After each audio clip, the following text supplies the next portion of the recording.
حدیث نمبر 250 عن مطرف بن عبد الله رضي الله عنه قال صليت خلف علي بن أبي طالب أنا وعمران بن حسين. مطرف بن عبد اللہ، مطرف نام لکھیں آپ، نئے راوی ہے، مطرف بن عبد اللہ بن الشخیر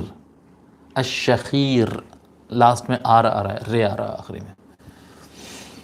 مطرف بن عبد اللہ بن الشخیر یہ تابعی ہے، ان کے والد صاحب صحابی رہے ہیں. عبداللہ بن الشخیر جو ہے وہ صحابی رہے ہیں، یہ ان کے بیٹے مطرف ہے، یہ تابعی ہے.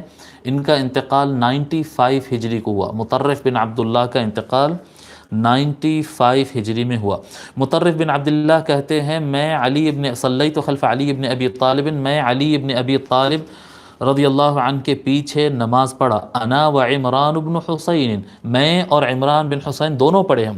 فکان اذا سجد کبر و اذا رفع رأسه کبر.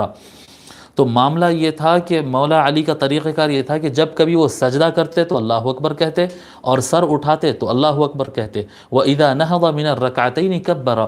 اور جب وہ 2 رکعت مکمل کر کے تشہد میں بیٹھتے، پھر تشہد سے تیسری رکعت کے لیے اٹھتے، تو پھر تکبیر کہتے، اللہ اکبر کہتے. فَلَمَّا قَضَى الصَّلَاةَ. پھر جب نماز مکمل کر دیے، جب مولا علی نماز مکمل کر دیے، أَخَذَ بِيَدِي عمران بن حسین، عمران بن حسین میرا ہاتھ پکڑے. کس کا ہاتھ پکڑے؟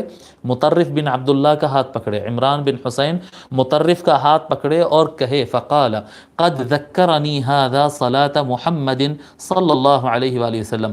یہ آدمی نے آج مجھے محمد صلی اللہ علیہ وآلہ وسلم کی نماز کی یاد دلا دی.